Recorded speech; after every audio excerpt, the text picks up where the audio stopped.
За та бүхэнд энэ өдрийн минь төргий.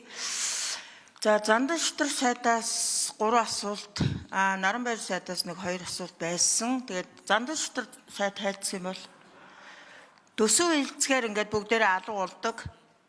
Сайд болохоор бүгдээрээ бөөндөө чихэлдээ сууж идэг юм байж болохгүй. Албан тушаал болохоор гүйлдээд идэг. Ард түмний төлөө төсөв болохоор ингээд хэдхэн хүн сууж иж болохгүй. Монгол улсын Их хурл 25 оны 5 сарын 30-ны өдөр Монгол улсын нэгдсэн төсвийн 26 оны төсвийн өрөөний мэдээлэл 27-оос 28 оны төсвийн төсөөлийн тухай хуулийг баталсан. Миний хувьд бол энэ баталсан хуулиндаа өөрчлөлт оруулахыг бол дэмжихгүй байгаа. Төлөвлөж шөнжин өдөржин хэлэлцэж баталчаад 4 сарын дараа өөрчлөх гээд ингээд сууж байгаа нь үнэхээр утгагүй санагдаж байна. За дотоодын нийт бүтээгдэхүүний бодит төсөлтийн хэмжээг 6% байсныг 5.7% болгоод дотоодын нийт бүтээгдэхүүний хэмжээг 105.6 их найд төгрөгт хүрэх байсныг 102.2 их найд болгож 3.3 их найд төгрөгөөр бууруулахаар тооцсон байна. Өөрөөр хэлбэл Монгол улсын иргэн бүрд очих 1 сая төгрөгийг зүгээр л нэг хуулийн өөрчлөлтөөр хасаад тайчихлаа. Ингэж болох уу? Ер нь ингээд хүрнэ гэд баталсан төлгөө тооцоотой зүйлээсээ ухраад ээж болох юм уу? Харин ч үүнийг өсгөөд нэмэгдүүлэх талаар засгийн газрын зүгээс хамаг хүч чадлаа шахаад ажиллах ёстой юм шүү. Сайднараа, засгийн газрын сайднараа, ерөнхий сайдаа.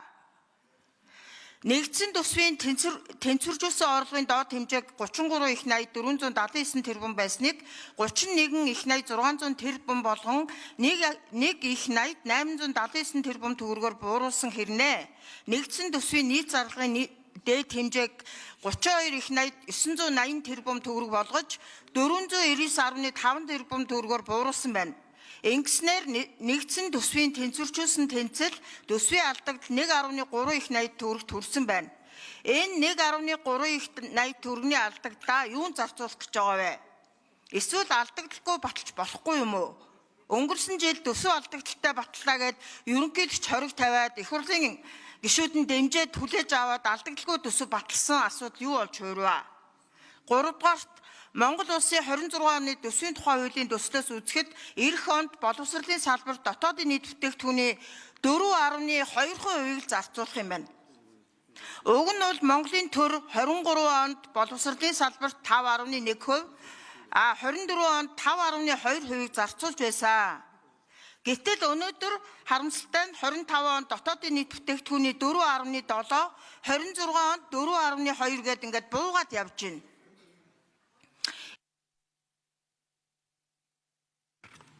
За мөгтөөг шүнд 1 минут нэмж өгье.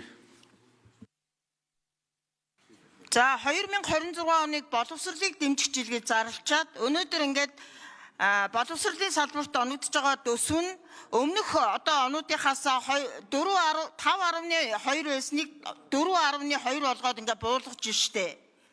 Ингээд алдагдсан боломжийн өртөг 1 их найд төгрөгөөр хэмжигдэж байна. Нэгэнт одоо төсвийг алдагдaltaй баталж болоод байгаа юм чинь төсвийн тухай шаардлагуудаа зөрчгүйгээр засгийн газраас эх 26 оныг боловсролыг дэмжиж болгон зарласантай холбогдуулан боловсролын салбарт зарцуулах төсвөө одоо дотоодын нийт бүтээгдэхүүний 5% босхийг дагуулж болох уу? Ийм боломж байна уу гэдгийг бас асуумаар байна. За нэмэсрийн учрал сайд хариулт өгье. За их хурлаар батлагдсан төсвийн хүрээг одоо эргээд харахад тухайн үед эдийн засгийн нөхцөл байдал их өөр байсан. Гадаад орчин их өөр байсан. Тийм ч учраас тухайн үед нүүрсний үнийг одоо $80 тооцож ирсэн. Тэгээд тэр төсвийн хүрээ батлагдсны дараа сар хүрэхгүй хугацаанд энэ худалдааны дайн, тарифын бодлогууд, за хятадын одоо үйл хөдлөлийн салбарын уналт, гангийн хэрэгцээ буурсан гэд ийм одоо нөлөөллүүдээс болоод нүүрсний үн ус. За тухайн үед жишээ нь төсвийн доктортой байдлын зөвлөлийнхэнтэй бид ажиллаж байхад бол $88 гэдэг үн өгж байсан. Үнэхээр одоо тийм үе байсан. Тэгэхээр одоо бидний одоо экспортлж байгаа гол бүтээгдэхүүний маань үн унчаад байхад одоо энэ худлаа ярьж суух бол утгагүй л дээ. Угаасаа $80-оор нүүрсээ зарыг гэвэл хэн авах вэ? Тийм л болчиход. Тийм учраас дэлхийн зах зээл дээрх үнийн хөдөлгөөн хятадын эдийн засгийн талаар олон улсын шинжээчдийн анализ төсөөллийг бол байнга авч ашигладаг. Тэгээ энэ хүрээндээ бид 4 сар төсөөл боловсруулах үед нүүрсний зах зээлийн үнийн төсөөл 80 орчим байсныг нь энэ удаагийн төсвийн хүрээний мэдээлэл дээр одоо $70 болгож бууруулж байгаа. Гэхдээ бид тоон хэмжээгээ бол нэмэгдүүлэх үүргийг өгч байгаа. Яг таны хэлснээр энэ засгийн газрын ажил тоон хэмжээгээ бол нэмэгдүүлэх ёстой. Боломжтой тоонд нь хүрэх ёстой.